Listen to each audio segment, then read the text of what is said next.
Hello and welcome back inside the Parc Fermé for podcast number 806. This is Todd. No, Todd, not now! AKA Native Camber. You know what we do on race review weekends. Oh, come on. We watch one, then we talk about it. Then we watch one, then we talk about it. Come on, Todd. That's exactly what we do. Tonight, for your kind consideration, we're covering the United States Grand Prix. Why not? But before covering that, I have to introduce my co-host tonight, who actually is a professional driver. You may know him as the sporting manager of the Harder Racing Aston Martin team number 23 and 27 in the IMSA series, the championship winning Aston Martin Heart of Racing team. Well, you know who this is. Wrecked from out of the wasteland. He's bad, he's beautiful, he's crazy. Hello, everybody. This is Paul Charles, the International. Paul, how you doing? I'm doing all right. Yeah. Yeah. I was so close to the Formula One race, but so far away, right? Yeah. Nestled in the Dallas-Fort Worth area there. Yeah, I was only 2.5 hours away, but just can't get there. Do you see the crowd? Oh, it's crazy. Man. I mean, I love going racing, but I don't like massive crowds. As much as I'd want to be there, that didn't make me feel so bad when they're seeing. Yeah. Everyone was jammed. I mean, we've been there many years, and that was just. I can't imagine how long it took them to get out of there after the race was over, but it seemed like the partying was done on the main straight for a while, so maybe it all dissipated evenly. Who knows? Yeah, I don't do biomass very well myself. Yeah, it's like here in St. Louis, it's like, oh, they got the big riverfront, fair, and it's like, oh, we're all going to go down, and there's going to be 300,000 people. Yeah. No, Todd doesn't wade into 300,000 people. Just don't. I don't like big crowds, and I don't like the fact is I can't get out when I want to leave. Yeah, exactly. I hate that. Yeah, exactly. Yeah, but hey, kudos to all of the fans who came, Americans and even international fans, who I think it was 440,000 in aggregate over the weekend, which is well, it's the highest attended race so far in the entire calendar. I think I read. It's not my stat. I assume that's true, but that's as you say, you saw the front straight. It's like, it was like being in Italy, wasn't it? Really? At the end there. Crazy. Yeah, just crazy. So, there was that. That was good. National anthem just brought the house. Oh, yeah, that was. Yeah, that was a little shaky. She made a key change in there in the key of H, Paul. Yeah, my wife was like, "What is that?" I know, that was unfortunate. I felt bad. That was unfortunate. Yeah, that's like got to be your worst nightmare. As a singer, to be invited. There's hundreds of thousands of people there, and you're excited.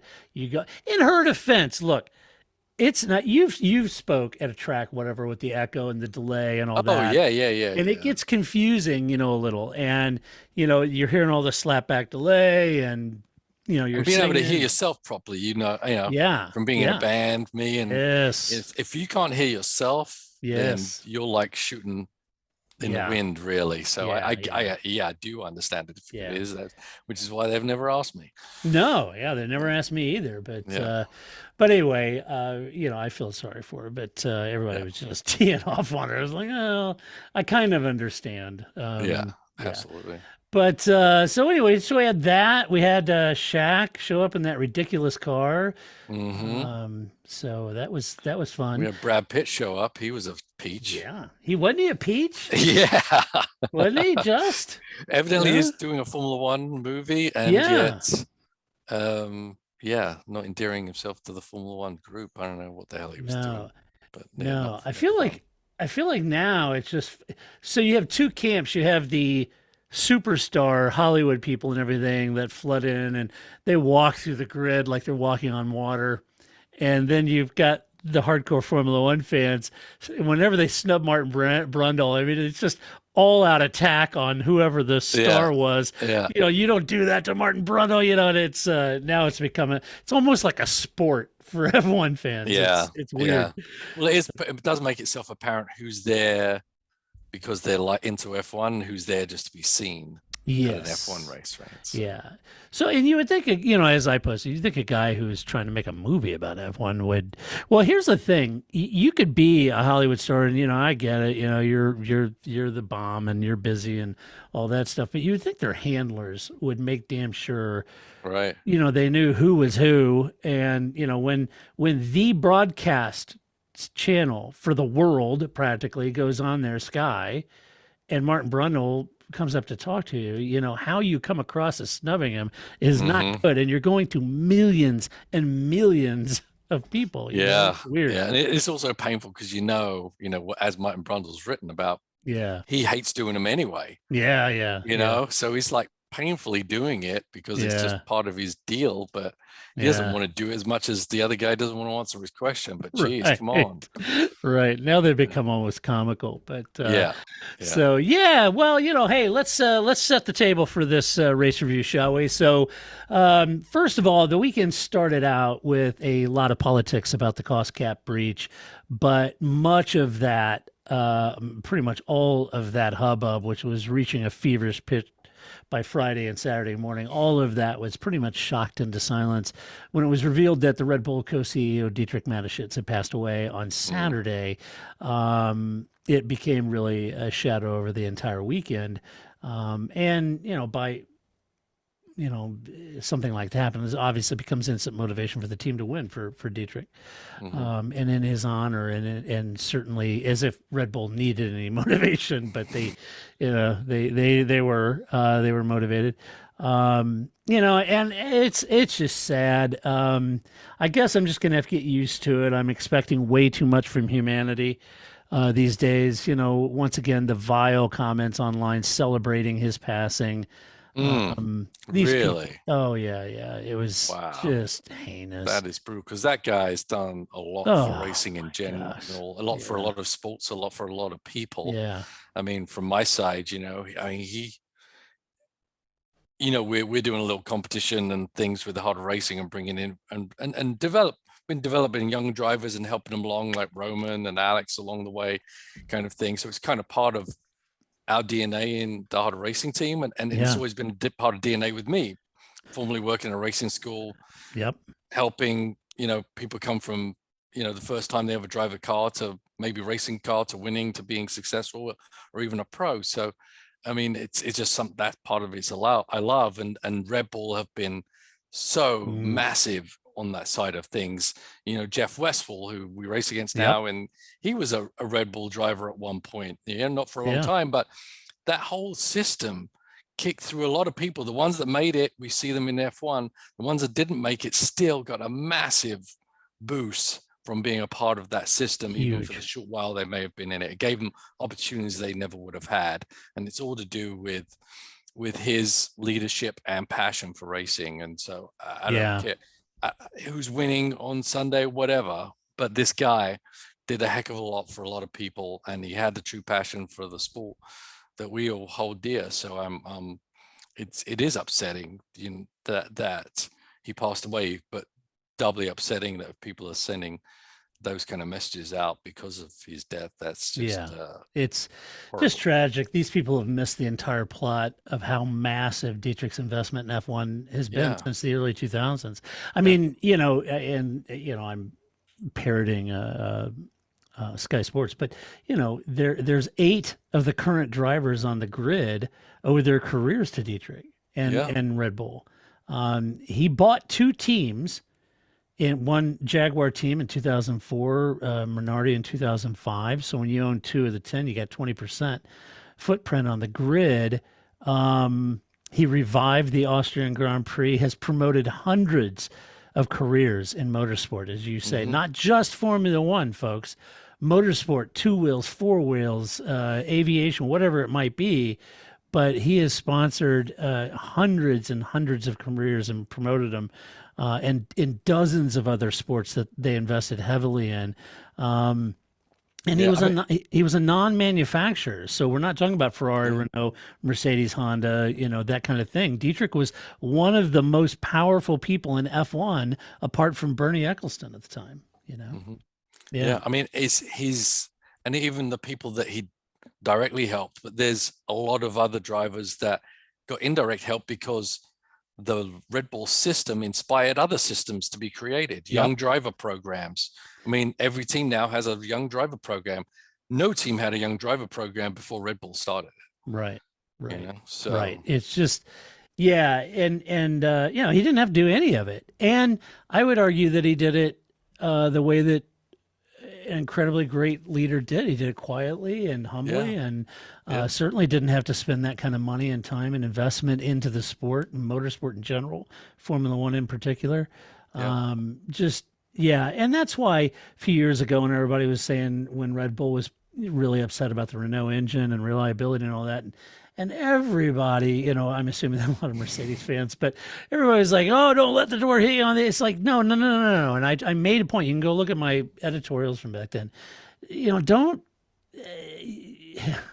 you're missing the point on how much investment in the totality of the sport of Formula One Red Bull invests. You know, these car manufacturers are in and out like thieves in the night. 2008, Honda, Toyota, BMW, overnight gone from the sport. Whole teams, whole cloth just disappeared, right? Mercedes could leave next year if they want to. But Red Bull has been a privateer. Now they're going to make their own engine, but they've been a privateer all these years, and they've invested hundreds and hundreds of millions of dollars in not only Formula One, but motorsport in general and extreme sports in the broad sense. And it's just mind-boggling. It's almost immeasurable, this man's impact. It is. So, it is. Absolutely. Yeah, don't miss that, folks. I know it's flippant and fun and trendy to be edgy, but you're not being edgy. You're just being a dick. So stop. Let's see. Carlos was on pole. How about that? Carlos is on pole. It was unfortunate that Charles had a grid penalty, as did Sergio Perez, but the engine changes gave Lewis some good fortune, let's be honest. So he was starting in third. It's good for him. Great for Mercedes. Brought some upgrades to the race. And really, by starting that far up in the hands of Lewis, you know, he still had a strong smell of champagne on his mind, at least a podium, pretty much all day, and had the pace to stay there. Once again, the FIA have shot themselves in the foot as a post-race, that's right, a post-race penalty for Fernando Alonso removed him from the top 10 and the points he scored on a terrific recovery drive. And, you know, he went down, got, you know, Lance for some unexplainable reason, jinked the steering wheel very late as Alonso was pulling out. Launched Alonso's car up in the air, you know, it slammed back down, hit the wall, still managed to do a recovery drive. Now, once they boxed, sent him back out, he had a broken mirror. Eventually, after several laps, that mirror fell off. And after the race, Haas had lodged a complaint and said, you had that mirror flapping around. That was an unsafe release, and the team sent it back out to race in an unsafe manner. And Gene Haas was doing that to make a point of the inconsistency in the FIA because they fell afoul of something very similar and were penalized. So you can't blame Gene for trying to point out and expose the FIA's inconsistency. However, they said, oh, yeah, well, okay, we'll penalize him, and took him out of the points.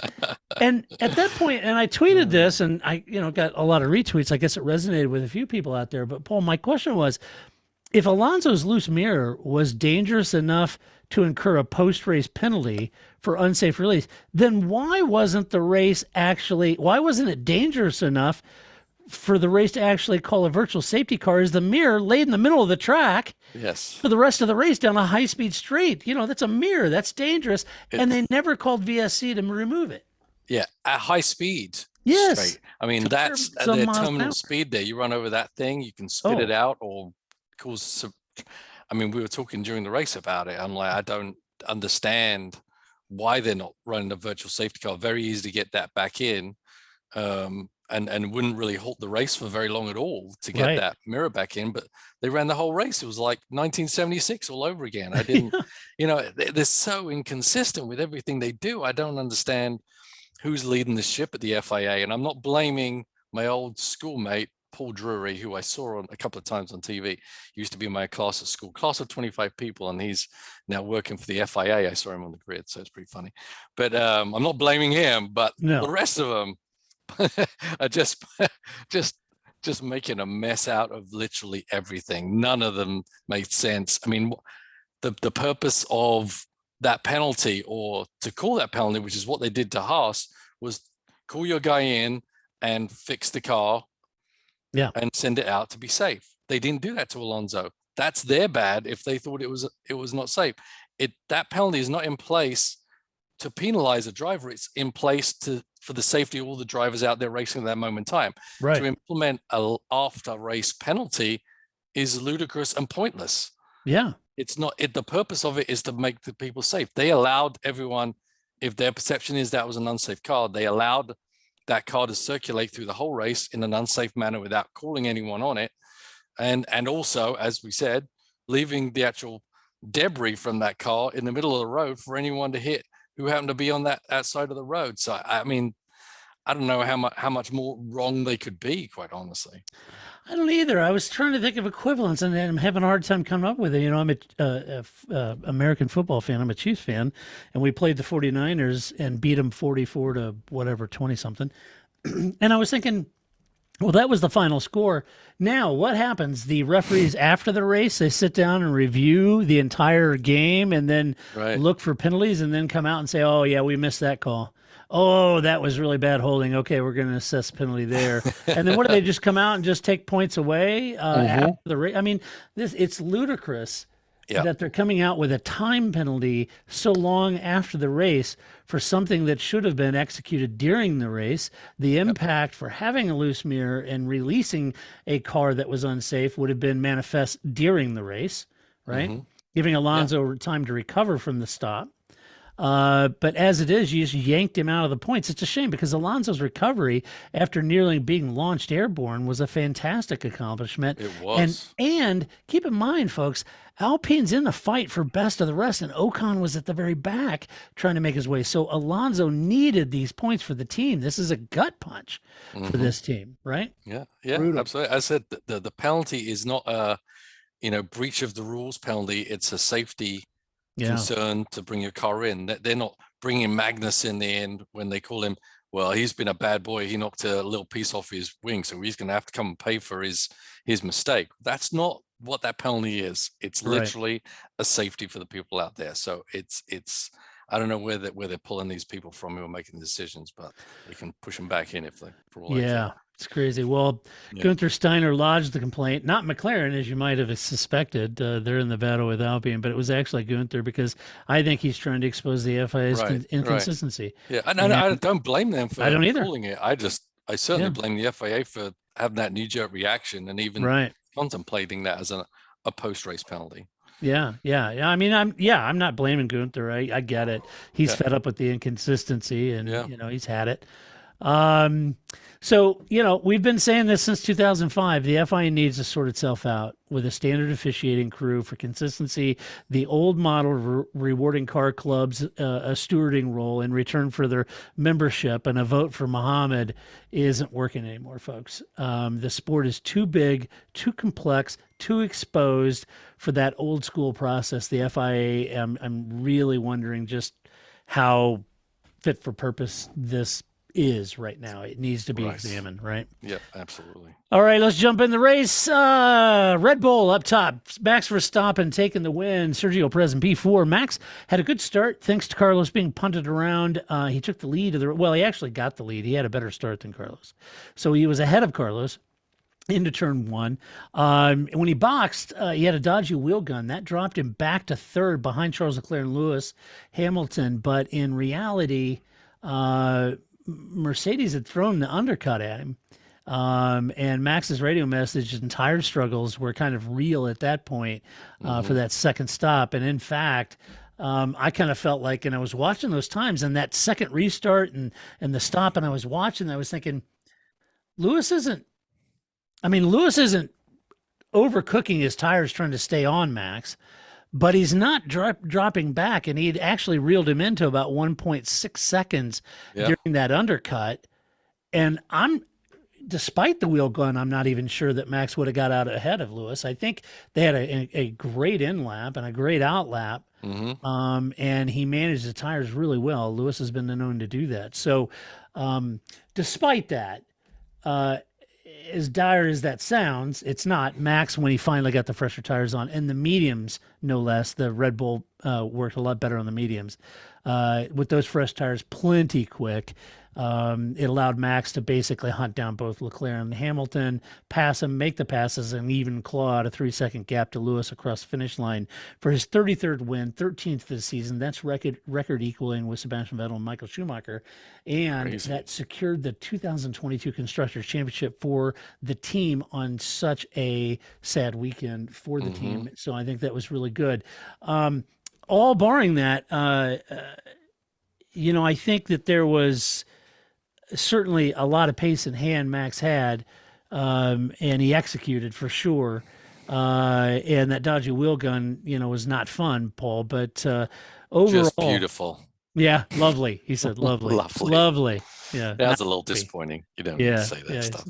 Finally, his race engineer came on and said, all right, we're in this together, Yeah. Nod. But anyway, good result for Max and the team. Yeah, no, it was great. Great start. It was a little nip and tuck there for a while, but and I think he just had a bad time on that one set of tires, and Lewis was just really literally keeping him honest, and the undercut could have worked, obviously, probably, but Verstappen's pace was so much that he just would have been ahead of Lewis much earlier at the end of the race, but because of that delay, it did make it very, very interesting. It did take him a while to get there, and I was thinking at the time, I was like, well, he's on mediums, Lewis is on hards. I think, let's see how these tires last under that cost. They lasted fine, and I think Max is smart enough to know not to use everything up all in 3 laps just to try and catch Lewis. He just has to beat him at the end of the race. He doesn't have to beat him 10 laps before the end of the race. So I think he measured his comeback drive, and I think Lewis struggled a little bit on the harder compound also, just for general pace, which made it a little easier for Max. But definitely wasn't an easy victory at all, and they did have some ups and downs, both with their systems. I guess he had some kind of engine programming issue, or whatever they had to do with the engine to make it work wasn't ideal. And I think the second set of tires weren't ideal for him, and obviously the gun wasn't ideal, but such is the pace of Max in that Red Bull. They overcome all of those things and still managed to end up with a fairly comfortable win there in the last couple of laps. Yeah, for sure. Let's see. And I was thinking I had read somewhere that the taper off at the medium was about 0.2 or so a lap, while the taper off was about closer to 0.8 to a second a lap. So that was the delta that you were seeing closing in slowly, from the medium to the hard compound. Sergio had a tougher day, having taken a penalty for an engine change, so he started farther back, then having his front wing damaged on the first lap. Sergio drove the rest of the race with a dodgy wing, but managed to make some good passes, but he couldn't hold off Charles or Lewis, and he came home in P4. Because of that, folks, now he's dropped back behind Charles Leclerc, just 2 points behind Charles in the Drivers' Championship. So what are we looking for going into Mexico? The battle between Charles and Sergio. That's right. The battle between Alpine and McLaren. It's very close. It's like 13 points between McLaren and Alpine, 2 points between Sergio and what's his name? Charles. Yeah. Chuck the Duck. I was actually really impressed by Sergio's drive. I mean, that damage was not minor. That would be something normally you would have to come in and fix, but somehow he made it work, and he was making passes and outside passes and making some good headway even with that damage. So I actually thought Sergio managed that handicap quite well, and to come out 4th in the end, I think was actually a positive for him, really. I mean, maybe Charles got just pulled ahead of him in the points, but it could have been so much worse, right? For sure. Obviously the Red Bull was quick in a straight line, that helps. But Sergio, some of the times you could see him still run pretty close to other people and make some good passes, even not using the DRS. So I think he actually had a really good day, but wasn't able to show ultimate speed because of the damage, which was obviously so early in the race. Yeah, very much like Carlos. It'd have been interesting to see if Sergio, would have started where he qualified, not had the penalty, and I kind of feel like he and Carlos definitely were going to be podium bound. Yeah. So who did Sergio pass where he got the damage? That was quite a lunge. I think it was him and Magnussen, wasn't it? Was it? Yeah, into 9. That was like, whew. Yeah, Stuffed it in there good. There's a wheel banging thing, but surprised they don't start throwing penalties out for that stuff. Yeah, me neither. Let's talk about who should we talk about next? Mercedes. Yes. Get down. So we'll talk about Mercedes. Lewis Hamilton in P2, George Russell in P5. Lewis had a really good race, starting in third. Look, even Lewis made no bounds about this. Thanks to some good fortune, he had grid penalties ahead of him that put him up in a good place. But look, on the flip side of that, it looked a little questionable. Did you see the amount of brake work they were doing on his car like 15 minutes before the start of the race? I mean, they were tearing him down, doing a full brake replace, which was pretty impressive. Yeah. But that had a lot of people worried, me included. I was thinking, oh, I don't know if they're going to get this done. Hurry. But Lewis ran in second for the early stages. Interesting part of that race is kind of what I mentioned before, was around the safety car periods as Lewis was managing his tires very well. And when when Mercedes pulled that undercut, it looked very strong with Lewis just about 1.6 behind Max. A great in and out lap would suggest that despite the wheel gun issue, I was kind of thinking Lewis may be thereabouts, despite that. Once Max had a fresh set of mediums, he was able to call Charles and Lewis back, as I mentioned, and he was able to close in Lewis's car. So, like I said, I think the mediums were going off a couple tenths per lap at that point, and the hards on Lewis's were probably closer to 9 tenths or so per lap. And I think eventually, that's I don't think the hards were going off as much as they just didn't have the performance. I mean, 9 tenths. I think there was quite a bit of degradation too, as evidenced by Ferrari. But that I think that's definitely more car specific. I think what you're dealing with is the mediums obviously have potential a lot higher, and yes, the degradation is probably quicker, but the hards just didn't have enough overall performance, even though the deg should be less.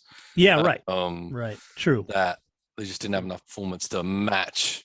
Yeah. The medium's ultimate pace, and even with the deg level it was at. Yeah. Yeah. Maybe maybe going off, I had the wrong words here, but I think that was the kind of dip in performance pace per lap. Yeah.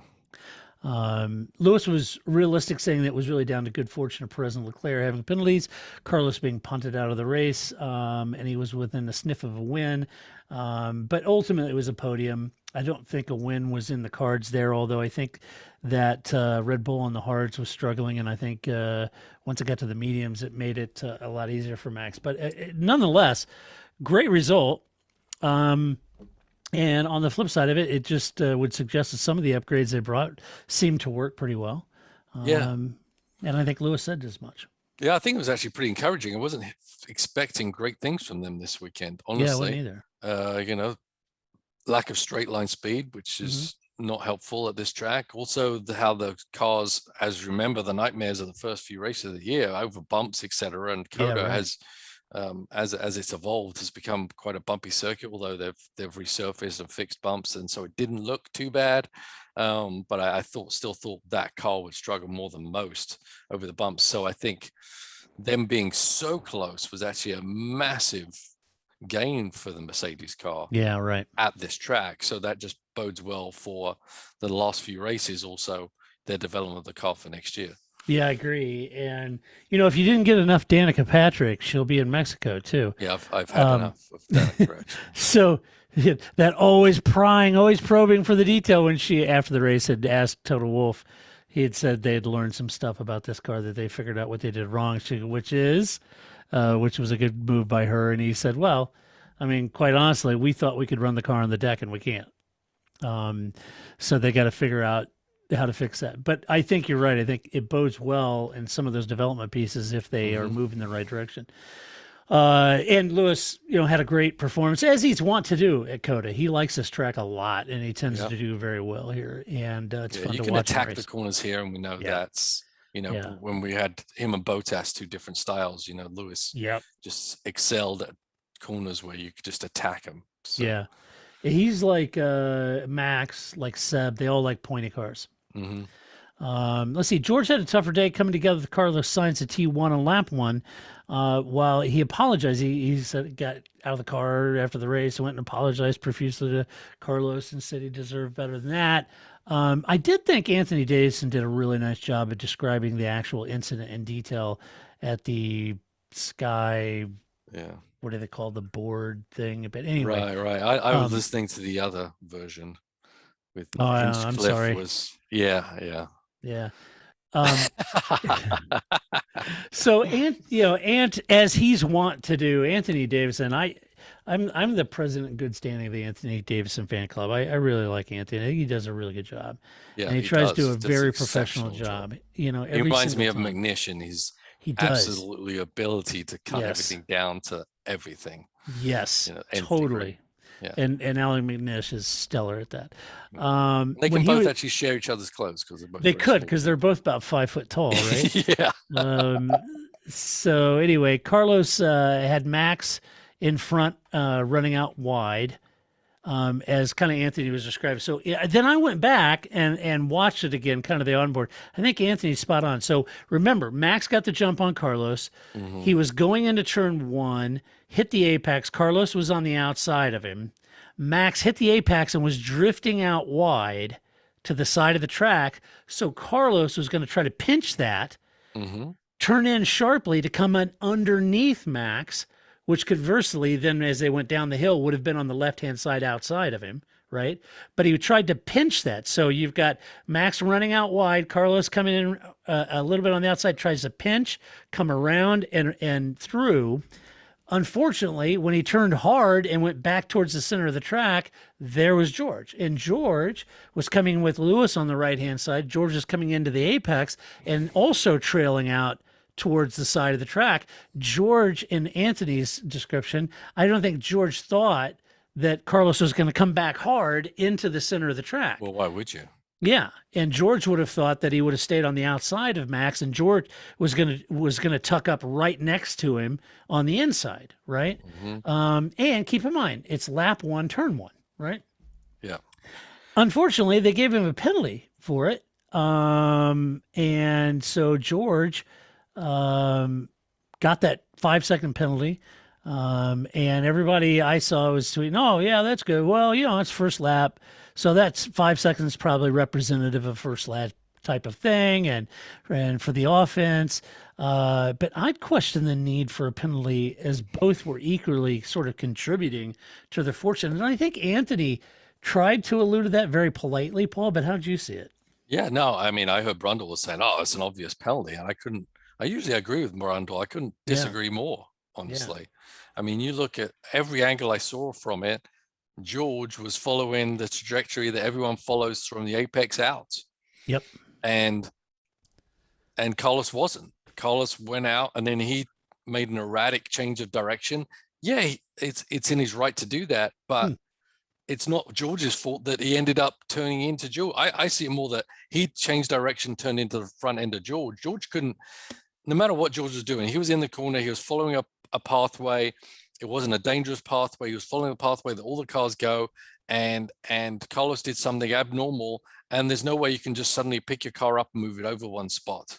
Yeah, to clarify, Paul, as George is going in at the speed he's at, he's already scrubbed off his speed, he's lifted, he's going through the apex. At that speed, that car, that weight, that, that amount of energy, that trajectory going that way. Yeah. People say, well, George should just turn more and avoid it. There's no turning more at that point. If you're driving a race car on the limit, you cannot turn the wheel more to make more directional change. Ask Felipe Massa. It's called the limit for a reason, right? You're at the limit of the steering ability of the car and the adhesion of the tire. You can't You can do it on the road all day long if you're not at the limit of the tire, but you cannot do it once you're there.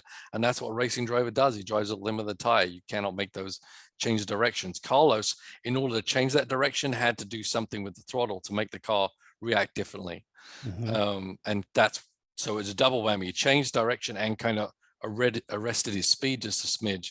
And George there's literally nothing he could have done. I think hopefully he can go back and look again and take his apology back, because he doesn't need to give an apology for what he did, because he didn't do anything.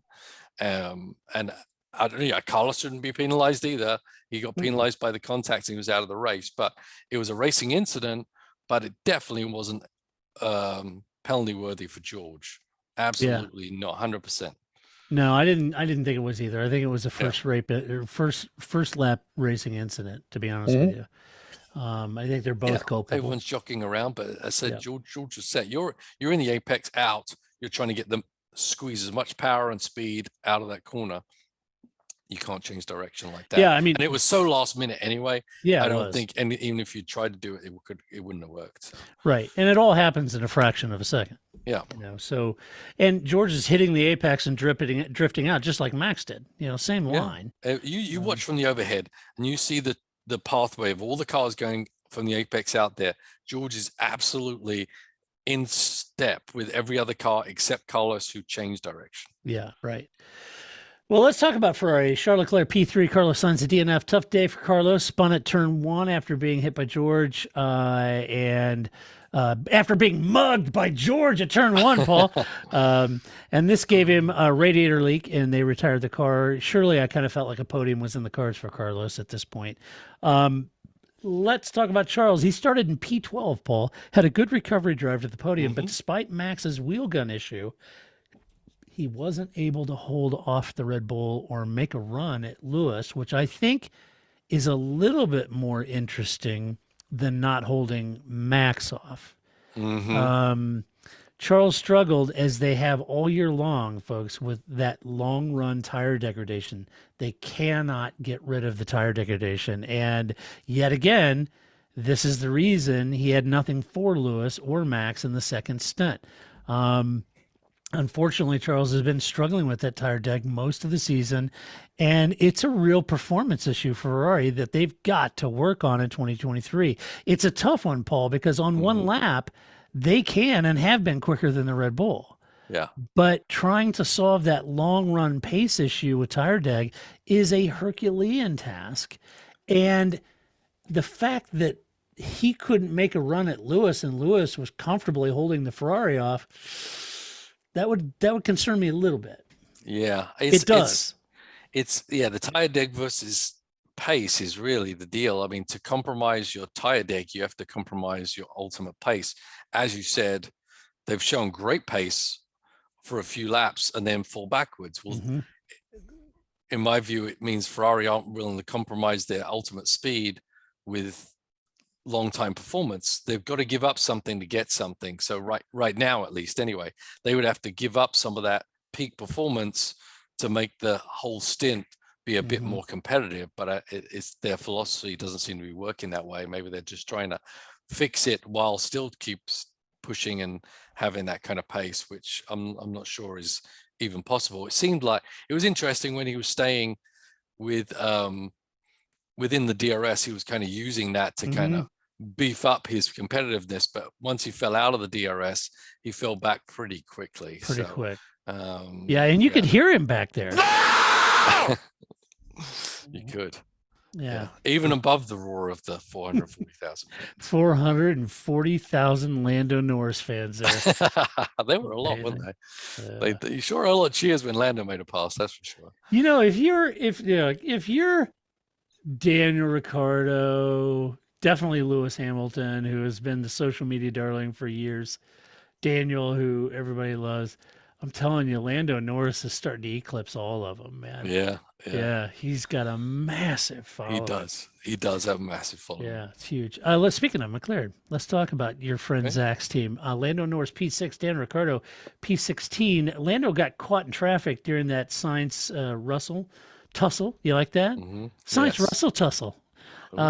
He dropped back, fought his way back through the field, had some terrific passing, and a very heavily damaged car. I retweeted a McLaren tweet today showing all the front left end damage. That whole wheel brow, the piece that comes over the top, ripped off, front wing damage. Wow. Okay. It's pretty amazing what he was driving with, like Sergio, you know. But still, with all that damage, I know it's only 6, but keep in mind, as I said, he was outside the points for majority of the race, but put in a recovery drive late, passed a heck of a lot of people to get up into P6 and passed Alonso, and now puts McLaren back ahead of Alpine in the Constructors' Championship by 13 points. This is such a fun battle to watch, and a great drive by Lando. Yeah, great drive. We didn't see a lot of him, but what we did see looked pretty eventful. I don't know where he got the damage, but he was passing people. He seemed to like have alternate strategies to everyone. Did I hear right? He only made one pit stop or something? Is that right? K-Mags had one.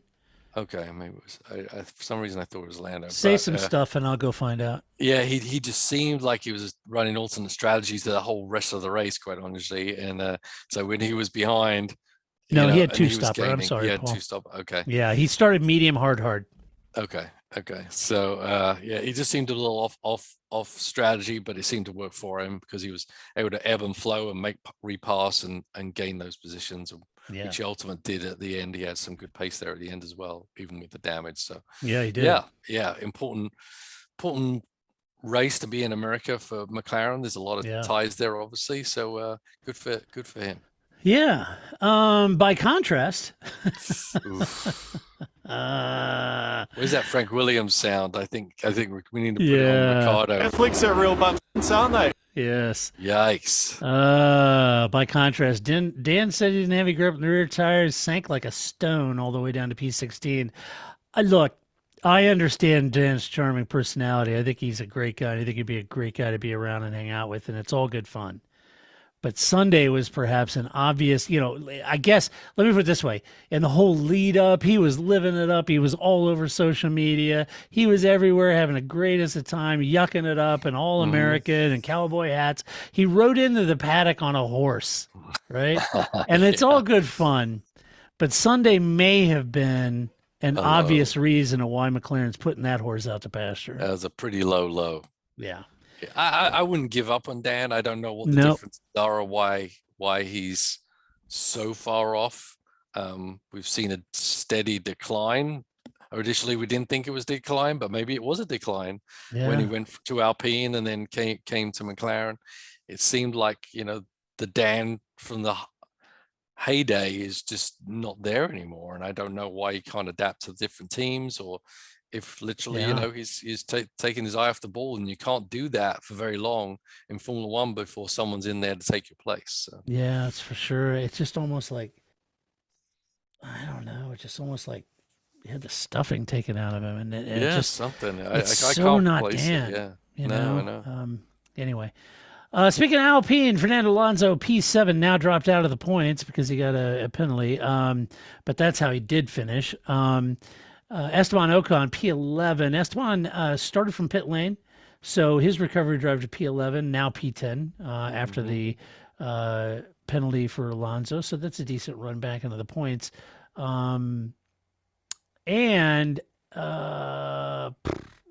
about all I can say about Esteban's race. I didn't see much of him, No, we didn't see much of him. Yeah, once again, he started at the back.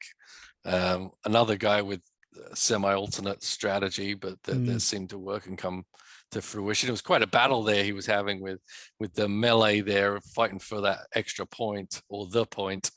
We did see some of that, but I wasn't quite sure how it was going to turn out, and I guess it turned out in his favor in the end. Yeah. For Fernando, unfortunate for him, the real shame was being punted in the air and then off track, hit the wall. Alonso managed to save the car, recovered to P7 with a brilliant drive. No thanks to Lance Stroll. Unfortunately, in an effort to expose the FI's inconsistencies. Let me try this. Inconsistencies. inconsistencies. Gunther Steiner lodged that complaint, as we discussed, for the unsafe release, got a penalty, moved out of the points. Fernando was running well, but just couldn't hold Lando off late in the race. But he knew that he needed to, and he gave it everything trying to stay ahead of that McLaren. He really did. And because Esteban had started in the back, he wasn't there to fight Lando, unfortunately. Right. And as I mentioned, the post-race penalty is just a gut punch to Alpine. Yeah.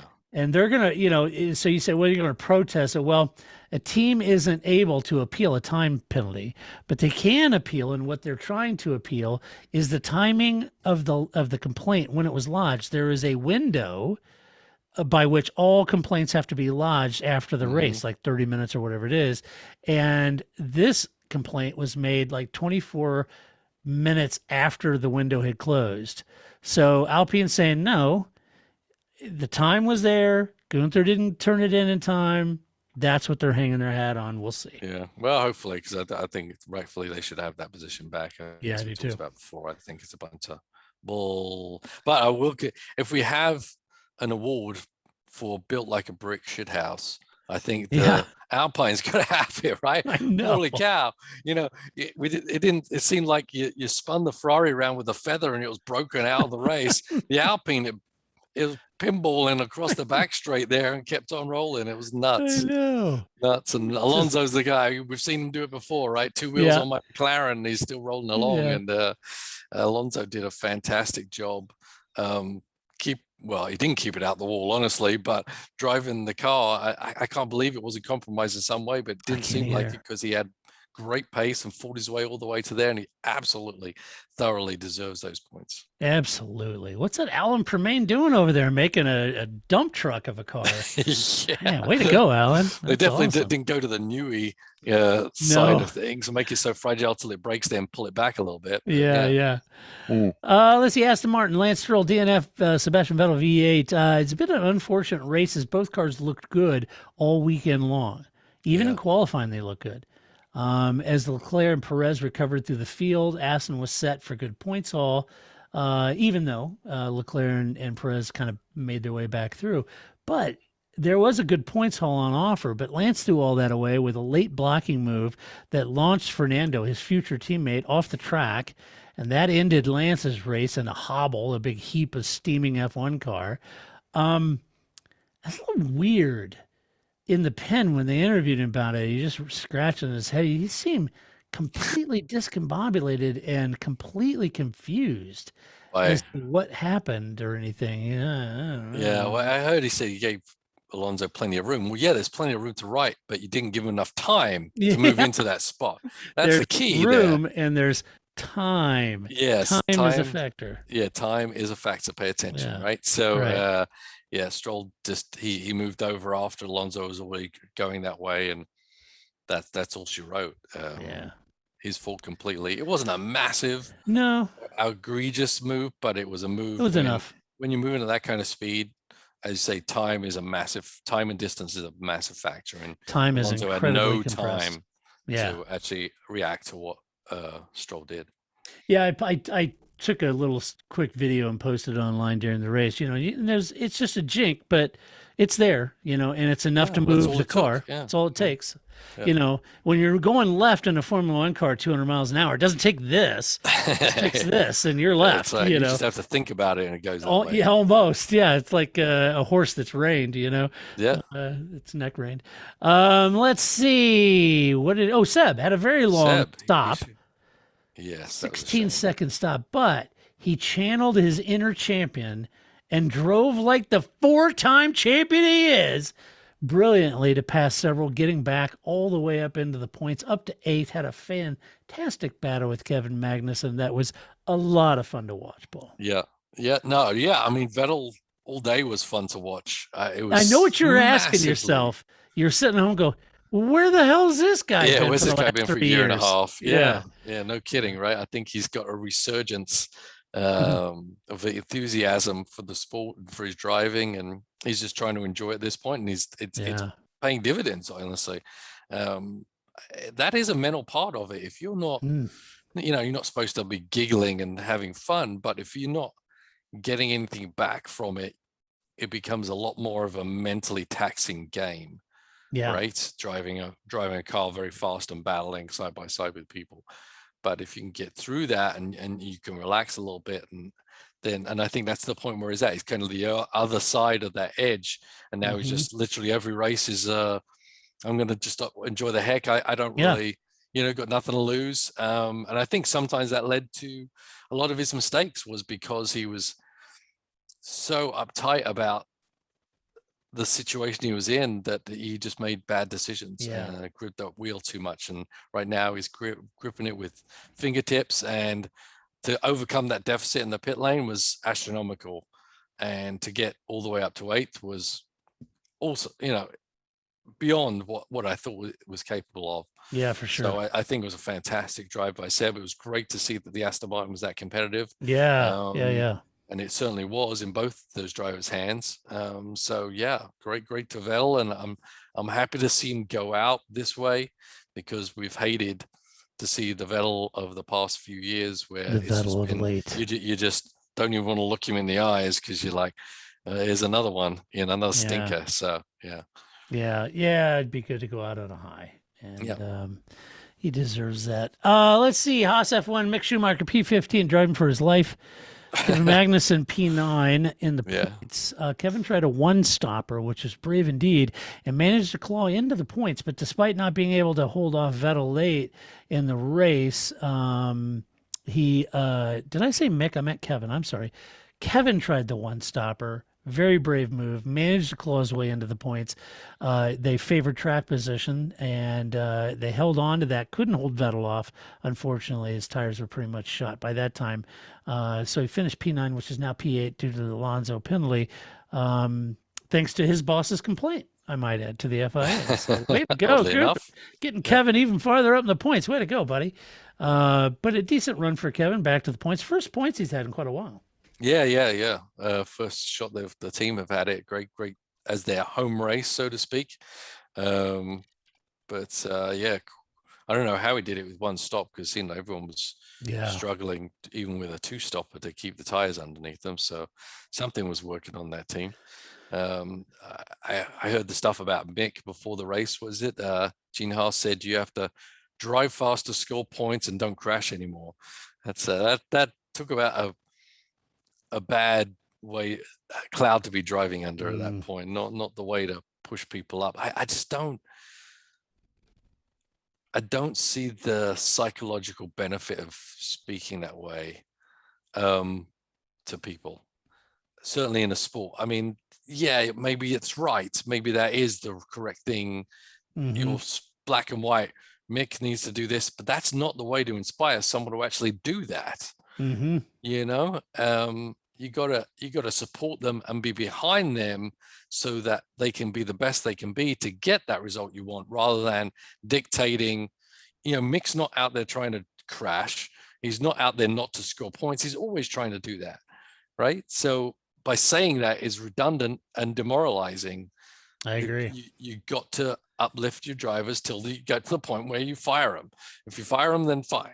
But up until that point, they're your driver, and you do everything psychologically, physically, and technically on the car to get them to that point. And I think that's a negative on Gene Haas's point to be making those statements. Yeah, I agree. I think it's kind of ham-fisted. It's like any good, really good friendship, or even a good significant other, like a marriage or whatever it might be. Right. But your significant other should bring out the best in you in that partnership. It's very demoralizing. I know he's driving for his career, but he was running the points, but he had a moment with Stroll.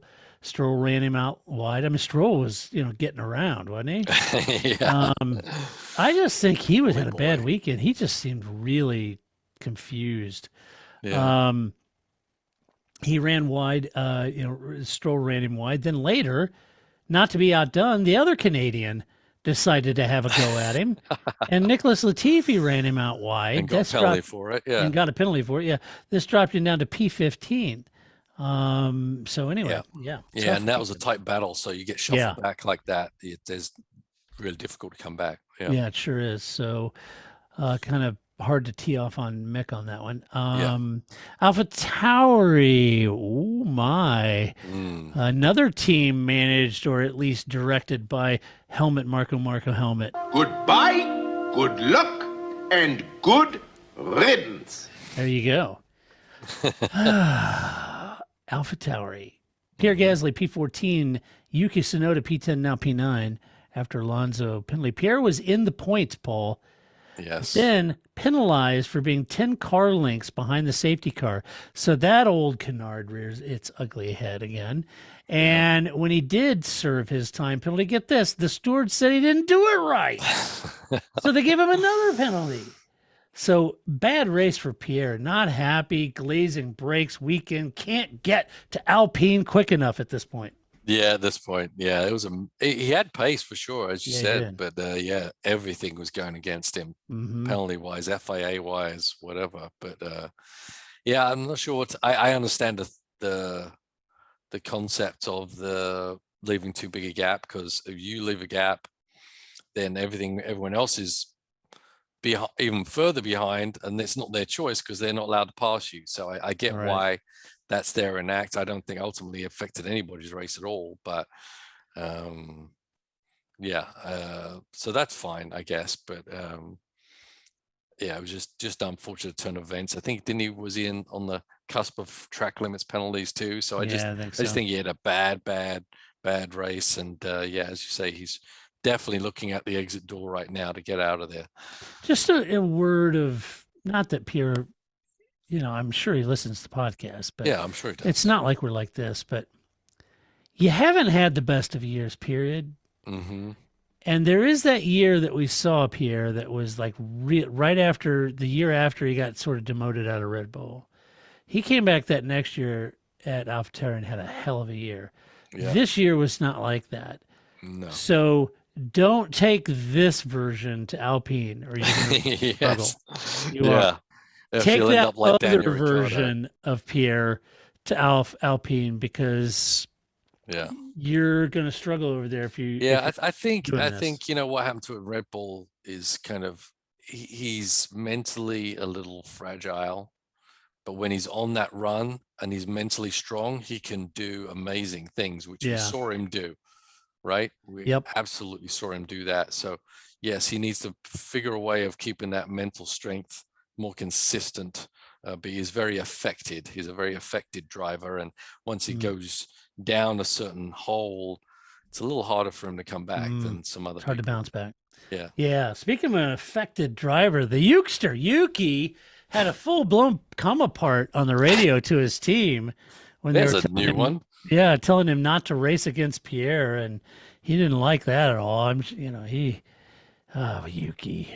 Dude. Yuki's not learning, is he? Acting like a dude who is being paid to be there and not going to be there. So anyway, Yuki had a bit of a tirade on the radio, being told not to race Pierre but with Pierre out of the top 10, Yuki managed to claw his way into the top 10. Now he's a P9. And after the Alonso penalty, and scored the only points for AlphaTauri. So good on you, Yuki. Yeah. Had every reason to get all hot under the collar about the team, Yeah, he's not going to change his spots. No, I don't think he is. Yeah. I don't think he comes across as this charming little Japanese guy. Mm-hmm. He's fun driver. He's a fun-loving kind of guy.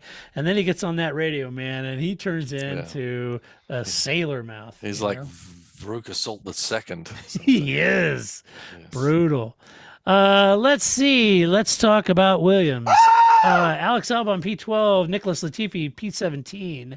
Alex started in the top 10, running quite well for most of the day, despite the large vibrations on the front tires he was having early on in the first 10 or so laps, he said.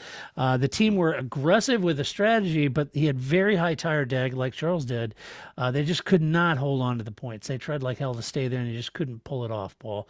But I think the tire vibrations first 10 laps, that'll rattle your teeth. Once they got those settled, they tried to get aggressive with the strategy, and it just, and I think that's kind of been one of the things with William, like Ferrari, they've really struggled with that tire drag. Yeah, and I think they also throw hell at everything, and sometimes it comes off to get those points, And Albon's a guy that can fully capable of making it work, but it just didn't work this time. I agree. Nicholas Latifi spun, then elbowed Mick off the track and got a penalty. Hang in there, Nicky. It's almost over, buddy. Yeah. Hang on, everybody. Nicky's nearly over. It's almost over, buddy. It's just almost, and you just go back home. Yeah. Williams also announced Logan Sargent as their next driver next year. Pending a super license. Have we heard that before? Oh, please don't get me started. Yes. If we get down to the race and something happens and the support race is rained out and they come out and say, oh, no, he didn't get a super license, I'm going to be like, oh, come on. Come on. You're killing me with this. You know, you need Logan Sargent down that wall. Well, they could have had Brian Herder too, but they... Yeah. Dumb. I know. It's crazy. Shall we talk about the last team? Alfa Romeo, Valtteri Bottas, a DNF, Joe Guan Yu, P13. Valtteri spun late in the race. A little odd. I don't know exactly what happened. Yeah. Yeah. He says lost the rear on the braking there, which is unusual. We don't ever see Formula One cars just kind of lose it on their own at that point. Yeah, it was a little strange. And then he got beached and prompted a safety car. And that was it. Game over for Valtteri. So, you know, he got to leave early and get on his bicycle with his girlfriend or wife or whatever that is, and they went back biking. Whatever that is. I think he's nice. Well, no, I don't mean that. Good God. I don't mean whatever her is. Valtteri's not listening because he's going to come around your house. No, I don't mean it that way. I don't mean like his girlfriend, whatever the heck that thing is. I don't mean it that way. I mean whatever relationship they're in. Oh, I see. Okay. I can't remember. I can't keep track. Thanks for the of clarification. Yeah, I think it's his girlfriend. I don't think they're married, but anyway, I can't keep track of all their relations. Yeah, it's important. Yeah, so whatever that thing is, whatever that relationship is, that's what I meant. No, his girlfriend's perfectly delightful, cyclist. So, hey, Paul, he was up in my neck of the woods right before the race. He was up over here in Lawrence, Kansas. No close kidding. To me. Yeah, there's a big bicycle ride, and so he was up there at this bicycle Tour de Missouri. Yeah. Huh? Tour to Missouri. No, but there is one of those. Is it? Uh-huh. Yeah. George Hincapie used to come to those, and it was fun to go out and see George Hincapie out there. Cool. Yeah. What the hell? Joe started at the back and tried to make his way forward, but couldn't reach the points. They tried to favor his track position, keeping him out longer. But all the fresher shod cars just kind of came through just too quick. Could not hold it off. But finished P13, and unlike Valtteri, he finished. Well done, Joe. Well done. I'm not, we're going to do a season review once we're done, and you're going to hear this from me. I think Joe's done a great job this year. Yeah, he has. I really do. Just not in this race. Not in this race. Yeah. He needs to get his shit together, Paul. He needs to get a bicyclist girlfriend. Yeah, he does, or whatever that is. Yes. I know. All right. Let's do some awards, shall we? The first award of this podcast is Move of the Race, Paul. Move of the race. All right. What'd you have? I think I we got to give it to the what do you call it? Rejuvenated? Rejuvenated Sebastian Vettel for his 2 outside passes. Sebastian Vettel? In the... I'm out! Crash! Somebody hit me in the rear, turn 2, and then somebody hit me in the rear again in turn 3. For sake. Sebastian is crazy. Sebastian's crazy, man. That's awesome. Yeah. Yeah, he did 2 in that. I don't know if you've ever heard this, very much Turkey-like combination of corners. Really? Turn 8 in Turkey? Yeah. I haven't heard that. Ever heard that in this turn 15 area of Coda. But yeah, great run around the outside of a couple of people, and just kind of marked what he was doing the whole race. Really fantastic job. That's cool. For those new to the podcast and keep sending me emails acting like I'm a new fan and I just got turned on by Drive to Survive. For those new, just a couple of years ago, 2 or 3 years ago, I had Bobby Epstein from COTA, the president of COTA, called me. And we had a really good conversation. We talked for 45 minutes, an hour, just about Formula One in general and stuff like that. And we were talking about the track, Paul. And the term that everyone likes to say is like the diabolic Turkey. Yeah. That turn, I was asking Bobby, and I said, Coda is such a cool track, Bobby. And my favorite part, and I was telling him, that our favorite place to sit is general admission ticket right there on that grassy knoll at the end of the S's, right? And it's just awesome place. And I was telling him that. And then I when we were talking, and I said, how did you feel about like the infield section and all that stuff? And he's like, yeah, some of the things have worked. Some of them haven't. And we talked about how the evolution of the car, may have the first year, certain turns weren't tough, but they became tough because the cars evolved, which we've seen at R130 and Spoon, right? Right. Or Degner, sorry. And so, but I asked him if he would change anything, what would he do? And he goes, honestly, I would have banked that turn. Ooh, okay, yeah. And he goes, if I could do it over, I'd bank that turn. And so there you go. His bank is just the wrong way bank. Yeah, right. Yeah. Yeah, positive camber instead of negative. So there you have it. Me and Bobby. Me and my Bobby. It's a song. It is. Donkey of the race.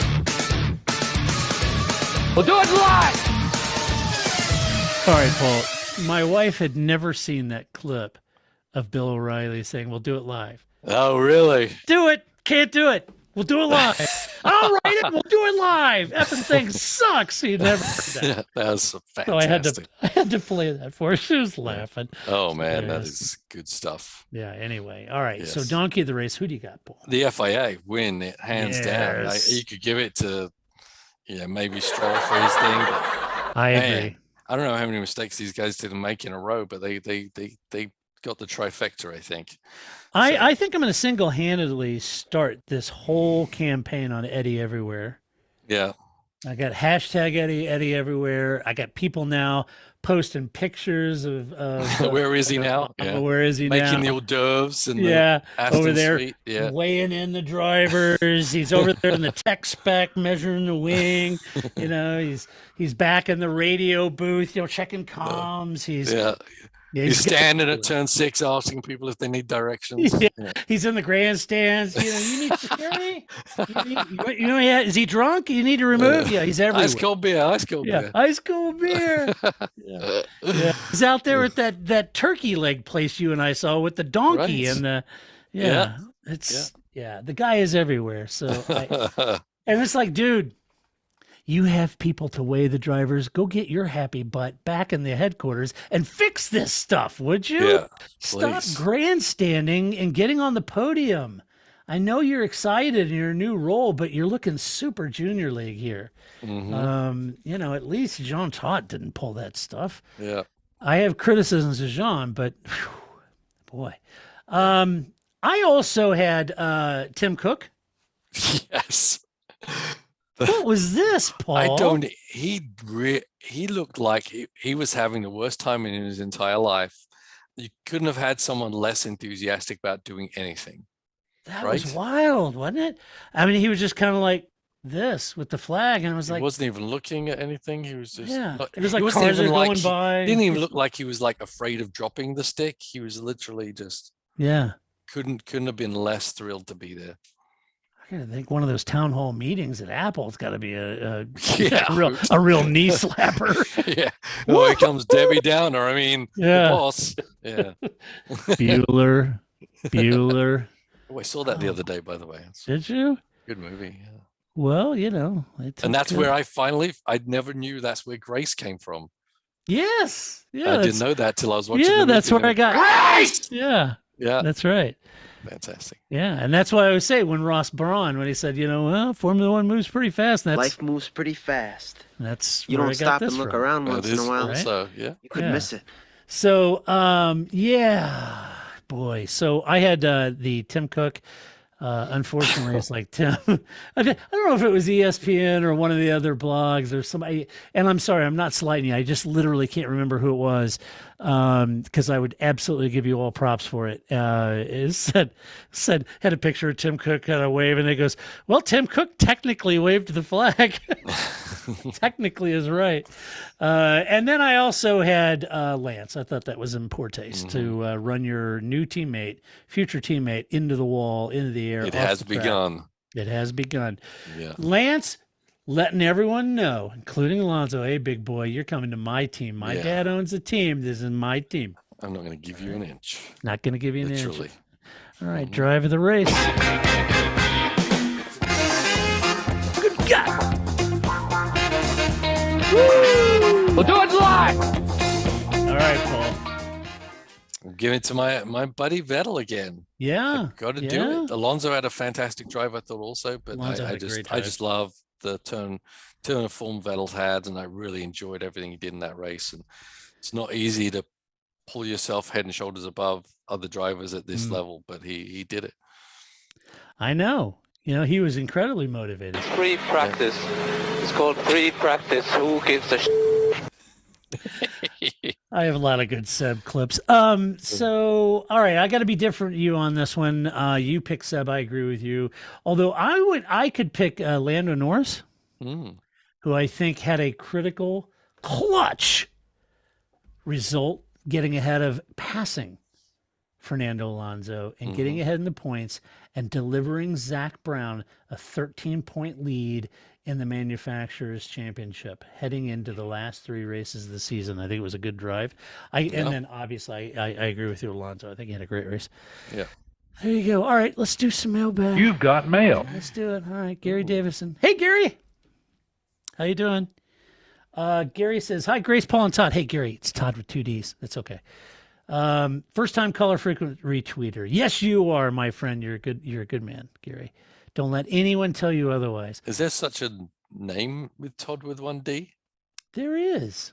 There? Some. I've never heard of that. Let me just get all the guff hawing and chuckling out of the way. Yes, the name Todd, not popular. If you ever hear a guy named Todd, instantly we were born somewhere in the mid 60s to mid 70s, and that was it. That was the only brief time that anyone ever used the name Todd. There's never been before, never been after. It was just in the 60s and 70s. That's it. Okay. Okay. All right. So I get it. It's not imaginative. It's not fun, and it translates to fox, like the animal, like a fox.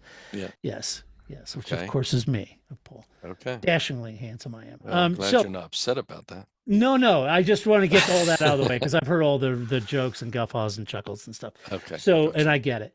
I make fun of it. Okay, so don't feel bad. So anyway, but there are some Todds that do just 1 D and see they're being edgy. See. Instead of being traditional, they know they got saddled with that name, so they're trying to just use 1 D to be a little edgy, and I'm not that smart. I didn't put that together early on, and I should have, right? So Gary asked this. Don't know if you've noticed, but there's a bit of discussion about the budget cap. No, really? He said, I don't get how new engine power units, et cetera, works in relation to the budget cap. Does the cap just cover development? Surely it's unfair to keep adding extra ICE and EPUs to the pot. Surely that's against at least the intent of the rules. Shouldn't the team's manufacturer be trying to make power units last? Wouldn't that help level the team's performances? Love the podcast. Don't always agree with everything, but it's at least occasionally insightful. Yeah. Thank you, Gary. I'm with you, Gary. I don't agree with Todd either. I don't either. I don't even agree with myself a lot of the times, Gary. And I would think far less if you did agree with everything we said, Gary. So please continue to not agree with me, Gary. That's what makes you you. And thank you. We are occasionally insightful. So, Paul, answer this question for Gary. He's got a great question. Well, I mean, yeah, it's a good question. That the teams are trying to make the manufacturers are trying to make the power units last, but any part in a race car is always, one RPM away from disintegrating. We see it on our cars in the Aston Martin team. Something should last 10,000 miles, lasts 3,000 miles, and what are you going to do? Not change it? You got to change it. Things are built to a certain way, but when you're in racing, there's no guarantees, and that definitely includes a power unit, which is, you got to think of how much goes on inside those things, and any little thing can destroy them. Even a new engine can be destroyed in 10 miles if just one little part is not done right. So the manufacturers are trying to keep that window of 4 engines per year. We've talked about it before, where we don't think this is actually a reality, and I think they actually do plan for these engine changes along the way over and above what the FIA tell you should be using. But yeah, there's the teams are doing everything they can. There's always a compromise between performance and longevity, and they're trying to play that game. And if they don't play that game to their edge, then they're just going to be slow out there. So they've got to play or take it all over the edge, not necessarily just fingers crossed, hope for the best. There's a lot of analytics go behind it, but definitely there's always risk with pushing car with performance, which they have to do to try and beat the other cars that are doing the same thing. Right. That's exactly right. Good question, Gary. I appreciate it. And now we have a question from the dashingly handsome Steve. You know, Steve. He says, do you think celebrities should be obliged to answer questions from TV journalists when on the grid before a race? Thank you many times, and celebrities either ignore or give brief answers. Some can be quite rude and appear self-entitled. It's a great question, Steve. And this keeps going on. And now it's almost like an alternative sport for F1 fans to see which stars are going to embarrass themselves by not talking to the Sky Sports F1 crew or Martin Brundle and Grid Walks. And it's hilarious now. I guess here's my take, Paul, and then I'll turn it over to you because you truly are a movie star. I'm not. So my take on this is, should they be obliged to answer questions? I would say probably not. There's a whole host of reasons why a movie star or a rock star or whatever, or rap star, pick whatever entertainment business or fashion or whatever. There's a whole host of reasons why they would be there on the grid. Some could be there for doing marketing things. In fairness to Brad Pitt, there's a very brief time that when if he was running down, which he was in kind of a hurry to get down to the front of the grid where Lewis or Max or Charles or somebody was.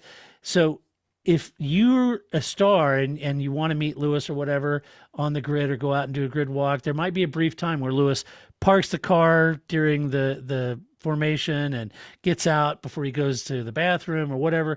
Everything is on a time schedule, so they're rushing these people around to meet certain people at certain times. I'm giving him the benefit of the doubt here.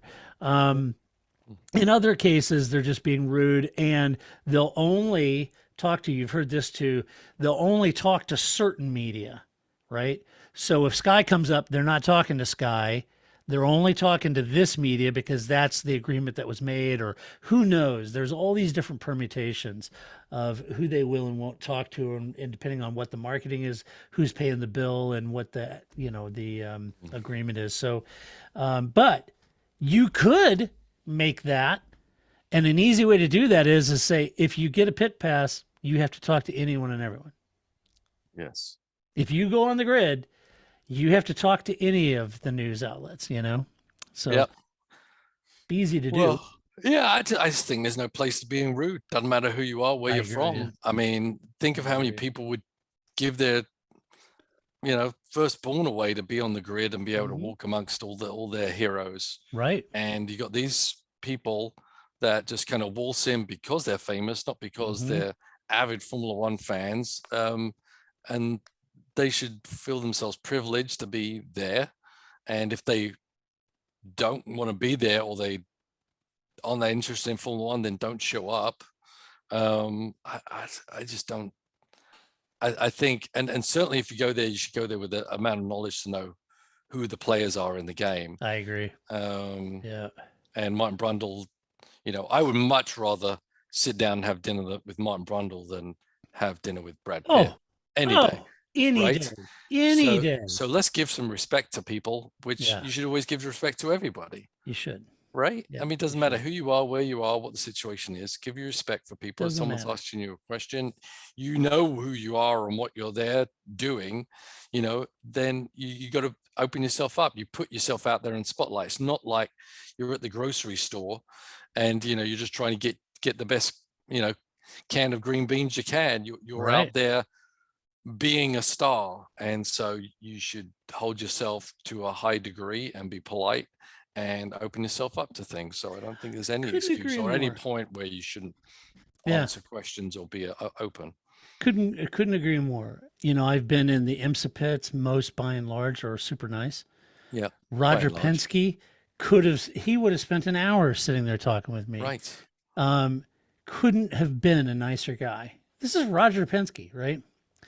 But not even motorsport. I mean, I've talked to a lot of the F1 guys too, and team bosses and stuff, but not even F1. I mean, I always tell the story, but in my previous occupation, I went to work for a company who had been associated with The Who, the band, The Who, and so when they were doing a Quadrophenia tour, we went down, had backstage and all that, and I met them all. And, here's Pete Townsend, Roger Daltrey, and John Entwistle. They don't know me from Adam, right? They don't know me from Adam. All three of them, very nice, including Pete, right? Roger couldn't have been nicer. Yeah. Couldn't have been nicer. He acted like he was genuinely interested in who I was and what I was doing, and then said, well, when we get ready to go play, he says, my wife sits at the mixing console. Just go sit with her at the mixing console during the show. Happy to do that. Roger Daltrey, right? So that's what I did, right? He didn't have to do that. What would it hurt Brad to stop and give 3 or 4 sentences to Mark? Just appreciate the things that have been afforded to you, Yeah, come on, man. Yeah, absolutely. So anyway, that's what we think. That's what we think about this Grand Prix. Let us know what you think. I will say, I don't think there's a nice way to say this without, and I don't mean it to be heavy-handed. You're not going to talk about Bottas's girlfriend again, are you? That thing? No. Look. Okay. I appreciate that when all the British folks come over to the U.S. Grand Prix and they go to Texas, I appreciate they're all kind of having fun with the whole Americana thing and Texas thing. But their preconceived notion of what America and Americans are in Texas is, yes, it's a little campy. All right, can I say that? It's a little cartoonish. Campy. It's a little cartoonish. It's a little campy, and it kind of starts to be offensive a little bit. You live in Dallas-Fort Worth. Do you see anyone that looks like Lawrence Barretto walking around in skinny jeans and ridiculous cowboy boots like that? Somebody should have told him, dude, not a good look. All right. Yeah.